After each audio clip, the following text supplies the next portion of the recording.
Okay, so we're going to talk about the buyer appointment because I know you got kind of a crash course of going on a buyer's appointment. And I hope at least the little bit you got was beneficial and gave you confidence to go and everything. So, but we're going to dive in a little deeper so that when you are going on a buyer's appointment, you know all the good questions that you need to ask before you even show up there.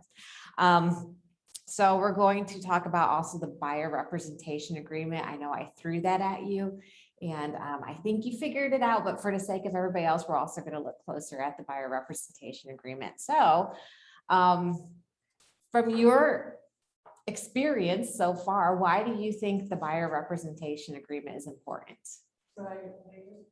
Yes, well, yes, it helps a little bit in guaranteeing that you'll get paid. Now, without it, you can still get paid for sure.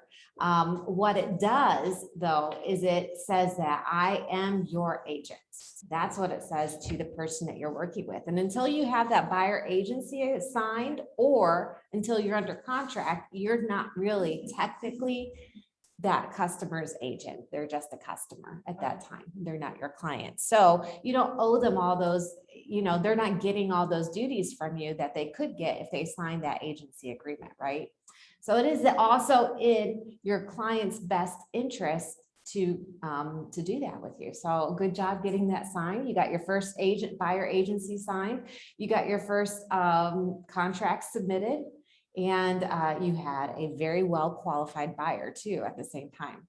And that's exactly, those are all the pieces that you want to come together when you're working with a buyer, because it saves you time as well. Because you don't want to work with somebody who's just going to drop off the face of the planet. You never hear from them again. Working with buyers can be very time consuming. So I'm going to just pull up. Let me pull up the buyer agency agreement real quick for everybody to see. Okay, so I need to stop doing that. Documents.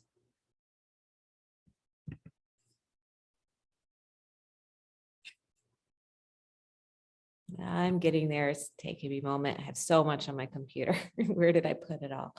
Okay. No, that's not it. Here it is.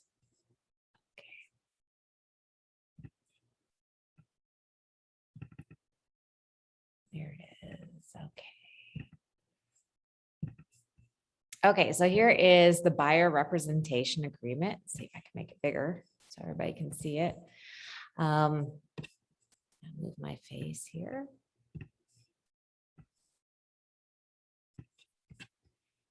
And it's pretty simple. The undersigned buyer, that's your client, is going to retain the broker, Keller Williams Elevate, through the agent, which is you, and that would be your name. And then here you put an expiration date, talk to your buyers. I say usually, 6 months, give us 6 months to find something. Of course, I think we'll find something sooner that might shock them. Usually I put 6 months in there, however, that's negotiable. And then I always tell my buyers, if at any time they're not satisfied with their job with me, I'll take this contract and tear it up, and they're welcome. I'd rather them be with an agent that they work well with. I've never had anybody say that to me, but I always tell them that as we're signing it.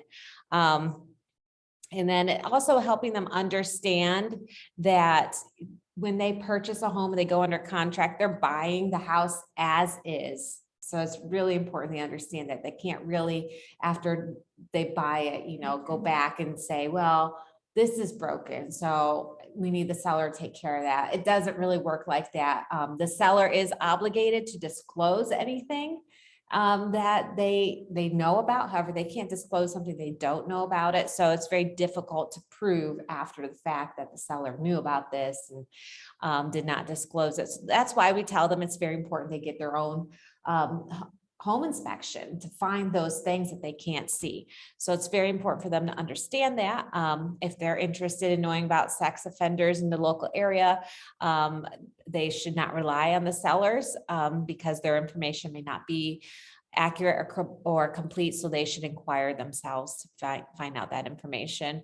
And then here's the confidentiality. See, this is important that that the buyer has us as their agent because now we are obligated to keep what they tell us confidential.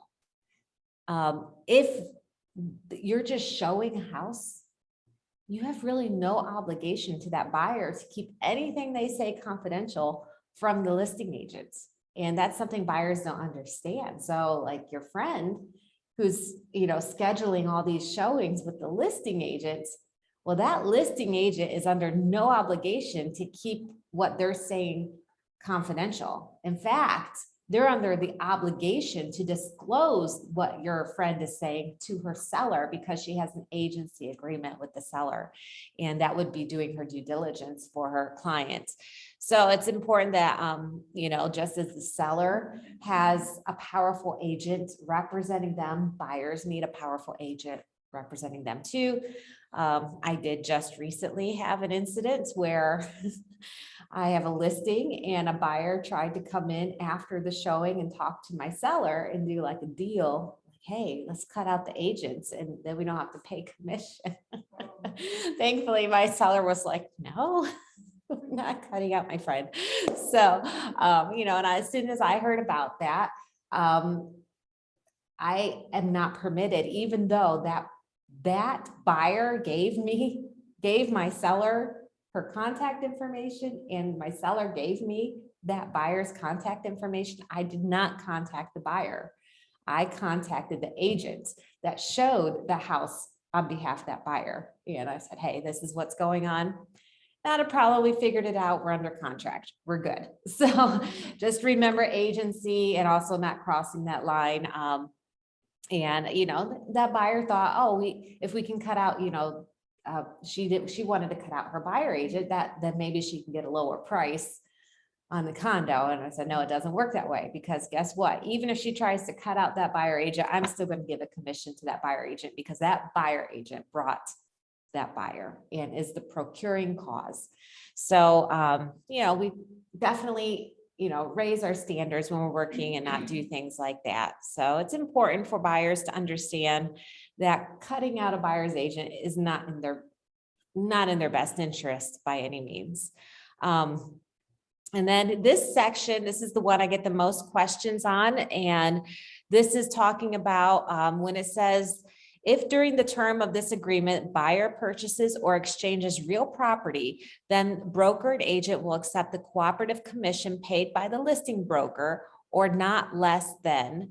This is where I put in $1,500. You could put any amount. Some buyers agents won't do it for less than $3,000. So if the house is listed at 75,000 and the commission is 3% on 75,000, that would fall short of $3,000, right?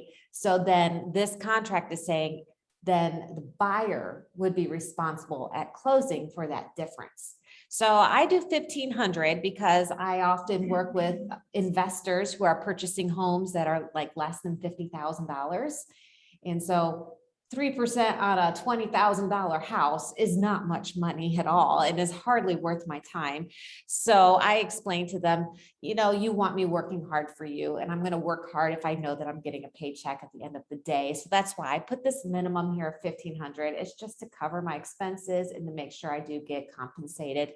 And they're perfectly fine with that. They have absolutely no problem. And then I tell my regular buyers, I'm like, you don't need to worry about this unless you're purchasing something less than $50,000. It's probably not going to apply. It's just that if it is less, if you see some listings where they're offering $750 as commission, well, then I would say, so at closing, if you want to purchase this house at closing, you'll be charged an additional $750 for buyer agent commission, and it would go to my company. So I just make sure they know that ahead of time. And then the second sentence says, if the property purchased by the buyer is not listed with a broker, so that means it's not on the market, it's off market for whatever reason, there's no listing agent involved, could be a for sale by owner, could be an off market property, then the broker, meaning Keller Williams Elevate, and the agent, meaning us as the buyer's agent, will attempt to negotiate a fee to be paid by the owner of not less than, I put 3% in there. And it actually turns out pretty good because I can get 3% on like a $300,000 house, when normally on the MLS, it's a 3% on the first 100,000 and 2% on the rest. So it actually can turn out to be a great way to earn extra money by negotiating deals with homes that are not on the market at the time. So that would be whatever you want. If you want 2%, you can put 2%, 2.5%, 3%, 4% even. Some agents, they want 4% because they're doing extra work. So they're having to handle, you know, what the listing agent would have done, and they have to handle what their buyer needs too. So that's really up to you. And then here, not less than, I put that 1,500 in there as well. If the owner will not pay all or part of the fee, then the buyer agrees to pay the broker any portion of the fee not paid by the owner through irrevocable assignment through escrow at the time of title transfer. That just means the buyer's going to pay the difference, whatever it is, if we don't meet our minimums. The buyer agrees to pay, and broker acknowledges receipt of a retainer fee of, I don't have a retainer fee. I will run around with you looking at houses, and if you choose not to buy a house, I'm not going to charge you anything. So that's what that retainer fee would be, just to retain your services so that you are compensated if they don't choose to buy anything. So that's up to you if you want to make them pay something up front. I don't. It's really up to you though. And then a lot of times this is for like investors who want you to research properties and, you know, go look at off-market stuff, things like that, and try to find them an investment deal. This is where you would definitely want a retainer fee at that point in time. And then the fair housing statement, just stating their rights simply as a citizen, and it's important for them to know what those are. Other potential purchasers, buyer acknowledges that other potential purchasers may seek to purchase the same or similar properties as the buyer is seeking. So they're consenting to letting you represent other buyers that might be interested like in the same house. Now, if you are submitting an offer, say this property that you just submitted an offer on, say today you get another buyer interested in it, and they say, hey, please submit an offer for me. Now you're going to have to disclose that there are contemporaneous offers, and we do have a form for that, and it has happened to me before. You keep everything confidential. You're just disclosing that you are representing another buyer who's interested in the same property. And that way they have the option of, if they want to get a different agent or something like that, they can. This is just once again reiterating that wiring money is very dangerous, and they need to do their due diligence to make sure they're wiring it to the correct person. And we are not liable if they mess up. So the buyer needs to be very careful about that. And this is a binding agreement. Of course, like I said, I'm willing to tear it up if the buyer doesn't want to work with me anymore. So that's the buyer representation agreement. All right. Welcome, Barb. Glad you're here.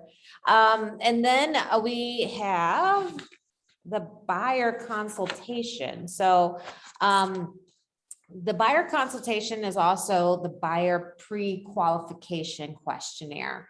And we want to do this because we want to make sure we're working with bona fide buyers. We spend a lot of time with buyers, so we don't need to be spending a lot of time with buyers that are never going to be able to buy anyways, right? So this pre-qualification questionnaire is extremely important, and we're going to look at it. And there are 3 different types of buyers, and I have it in this paper here. You have your A buyer, your B buyer, and your C buyer. So the A buyer is someone who is ready, willing, and able, ready, and willing to purchase a new home. And they could be under contract in a matter of weeks. So your friend was an A buyer. They had not just a pre-qualification, they had a pre-approval, which meant they have already turned in paperwork. So they're very able and ready and willing. And so that would be an A buyer. And those are the kind of buyers you really want to invest your time in. And I know they had a list of B buyers, and I'm sure you can imagine what a B buyer would be. What would you think a B buyer would be?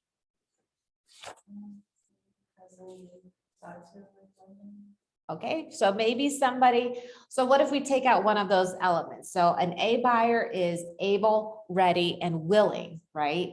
So what if we take out ready? So maybe they're able and they're willing, they're just not ready. It could be a numerous things. Maybe they need their children to finish school, so they'll be ready after this school year. Or maybe their house isn't ready for some reason because they've got to take care of a maintenance issue, so they're not ready. Or they need to paint, or they're not ready because they have something on their credit that needs fixed before they can get pre-approved. So there's a lot of things. However, they're very willing to do it. They're just not ready. So it's usually one of those elements are not present, and that's what makes a B buyer. A C buyer is somebody who is just kind of dipping their toes in the water, wants to learn more. And that's where you become more of an educator. You keep them in the loop, maybe send them periodic emails and updates about the markets, give them a list of lenders and get them on the path and just help them with that. You're not going to be showing properties or anything to a C buyer for sure, because they need to have those elements. A B buyer, that's iffy, maybe they need to see what's on the market to see if this is going to be something that they want to do. And so they need to see a couple of houses to become able, ready, and willing. So you kind of play that by ear with your B buyers. Definitely with your C buyers, you're not taking them on showings. A buyers, they get all of your energy, and you're going to help them get into their house, and you're going to give them like your main focus. And because they're so time consuming, you don't want to take your focus off A buyers because it can really mess up their life, right? If we're not working our hardest for them. So we definitely want to make sure we're spending our time there. So to find out if they're an A, B, or C buyer, we're going to have our pre-qualification questionnaire. And I do have these at the office for you to pick up, and you can have your own copy. You can make copies of them. I took this out of the Ignite toolkit. So if you take the Ignite classes, you're going to get that there as well. So it's pretty simple. It's if you have a buyer lead, you have a friend maybe calling you that says, hey, I'm interested in purchasing. Pull out one of these and just go through the questionnaire. Or maybe you've purchased some leads from somewhere like a realtor.com or Zillow. Those leads are not pre-qualified yet. So you need to pre-qualify them here, because they could also be a waste of time, even though they're extremely expensive leads. Or maybe you did a Facebook ad and you've got some people, some names and phone numbers, definitely want to pre-qualify them. We don't know anything about them. So a couple of things, you want to get all of their contact information as much as possible, because this is going to be very important when it comes to the under contract process. We are going to need to know their email and their phone number, and their mailing address. The title company is going to need to know that kind of information. Children's names, we do have to be careful that we're not violating any fair housing laws, so we can't just outright ask, do you have any children? However, if they volunteer that they have children, and it's good to know everybody's name in the family, because guess what? When you go on showings, they're probably going to bring their kids, right? And it's hard to remember names. For me, it's very hard. So if you could write them down at the beginning, ooh, that is so good, because then you just look at it right before you go on an appointment. You're like, oh yeah, they've got, Betty and Bob and Stu. Okay, right. And you have that information and you have that wow experience with them simply by remembering their names. And then finding out what their schedule looks like is important too. So we have some questions here. It says, has an agent taken you out and shown you any properties? So yes or no. So we're trying to find out maybe if they have signed a buyer agreement with anybody. Now it's different in your case. The agents they were calling were the listing agents. And that's where you can step in and kind of dig deeper. Like, who are these agents? Are they just listing agents that you're scheduling showings with, which is not a good idea, because they're not going to keep anything you say confidential. Or are you, do you have a bona fide contract with another agent. If not, then if they do have that bona fide contract, of course, then we need to refer them back to their agent, or we need to contact that agent and just say, hey, just want to let you know, so-and-so reached out to me. Are you abandoning them as your buyer? Just as courtesy, we need to make sure we're not crossing the sign. And then we need to know if there's additional buyers. So if you use my buyer consultation form that I have in my buyer folders, you do have room to put 2 different buyers on there. So we need to know that their contact information, especially if you're using .loop, because they need to have separate email addresses. So you're going to give, send documents to each one, and they have to have different email addresses. And then who's going to be living in your home? Be careful with that question. Be careful with that one. We don't want to violate any laws on that. So we're not asking about family members or anything like that. Just, what kind of, it's just so we can kind of figure out the size of home that they're going to need. How long have they been looking? So maybe if they say, yeah, we've been looking for like 3 years, that's a warning flag, right? It's like, oh gosh, okay. So we need to start digging deeper. If they've just started looking, that's another thing. So they know nothing about the market. They don't really even know if there's anything out there that they like. Why are they moving? Ooh, that is such an important question. We need to dig into their motivation, because sometimes they forget their motivation and why they need to move. And we need to help remind them of that, so that they are choosing what's best for themselves and for their family. Find out if they're renting or owning, because if they're renting, they do have a contract, and it's called a lease agreement, that they probably can't just up and leave. And we have to respect that contract as well. So find out when their lease is up. If they want to get out early, instruct them to talk to their landlord about that. If they own a home, now we got to dig deeper. You can't just start taking them looking at houses. If they own a house, we need to contact their lender and ask them, or we need to know if they know, do you need money from the sale of your home to purchase a home? And if they do, well, now we have a whole nother issue here, right? So we can't necessarily start shopping for houses when we haven't even prepared to list their home for sale. And this happens a lot, you wouldn't believe. And they don't understand the time processes involved. And then the fact that we're going to be writing offers contingent on the sale of their house. Well, we better have their house listed before we start writing offers, or nobody's going to take that offer seriously.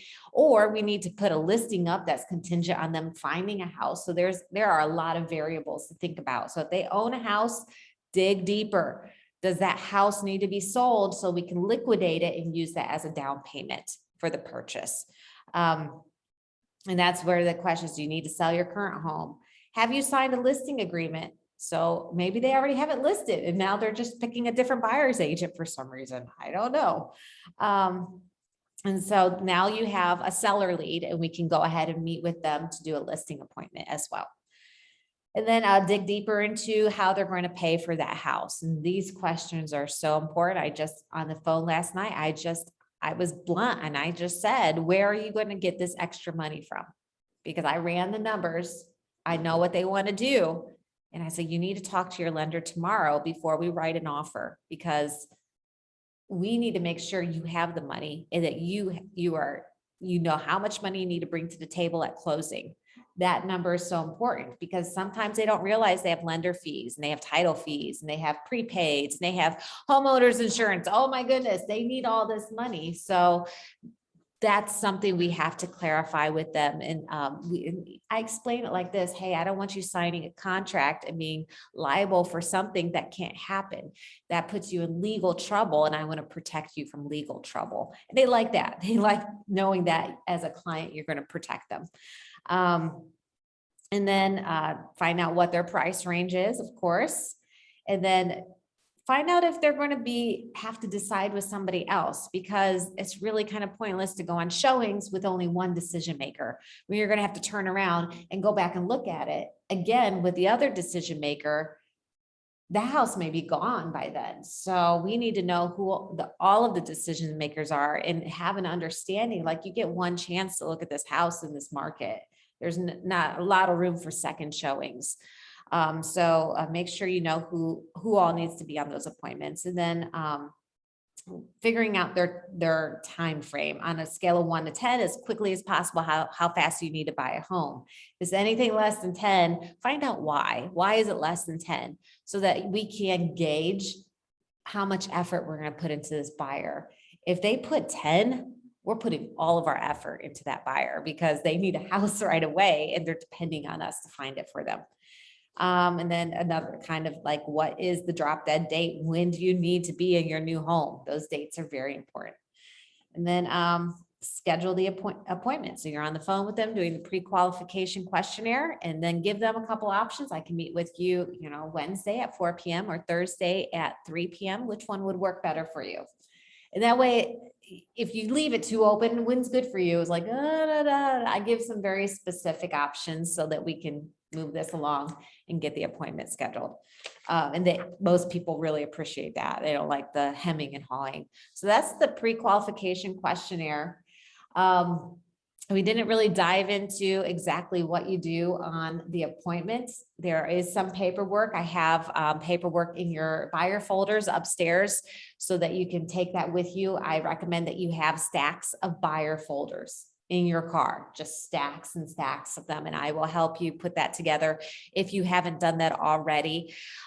Inside, you're going to find your consumer guide to agency. Please, please, please, even if you don't have folders made, have a stack of consumer guides at least in your car, because you can lose your license by not presenting the consumer guide to agency, or you can get fined. I don't know exactly what all the disciplines are, what kind of disciplinary action there is. However, they do send shoppers. A shopper may call you and be like, are you an agent? Yes. Could you show me such and such? Okay. You're excited. You got a buyer, right? And really it's just a shopper making sure that you're going to present that consumer guide to agency and that you're going to abide by the state of Ohio laws. When you became an agent, you opened up yourself to a lot of criminal options now that you didn't have before when you were an agent. So be sure to meet with me, set up something so we can get your buyer folders put together. I can walk you through what to do when you show up on a buyer's appointment. And I'm available. I'm here every day until 11 a.m., Monday through Friday. If you have not stopped by yet in the morning, please do so. I have our schedule here for the next 6 weeks. I have lots of tools that you can grab, including the buyer questionnaire. And I have another thing.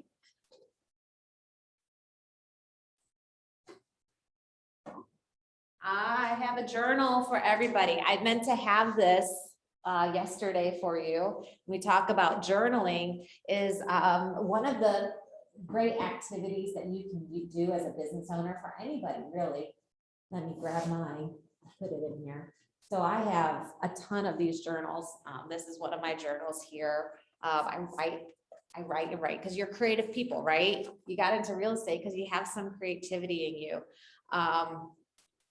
So I have like here, the monkey mind, and you guys will learn what the monkey is. The drunk monkey. The drunk monkey tells you things like limiting beliefs, or the drunk monkey is going to give you distractions. The drunk monkey is going to keep you from action. The drunk monkey is going to make you fear the future, fear rejection, and fear failure, which stops me, which I wrote, will stop you completely from moving forward. So these are the kinds of things I'm putting in my journal as I hear them from other agents and other coaches, and writing it down and being able to look back at it and like, oh, I remember that moment where it really hit me. And that's why on Mondays, we're going to be working on our mindset. So every Monday is a Monday morning mindset. And so I want you to have a journal so that as your mind is being set in the appropriate ways, you can write down those good things, write down ideas. Maybe you have marketing ideas, highlight them so you can go back to them. Because it's easy to forget when you have a thought, they just kind of go away. So when you show up, you have a free journal coming your way. Just let me know if you don't have a journal yet. And I hope to see you here, Strongsville, sometime soon. And I'm going to sign off for now, but we are going into lead generation time. And script practice. So if you're at home, go ahead and get started on that, and I'll see you later. Bye.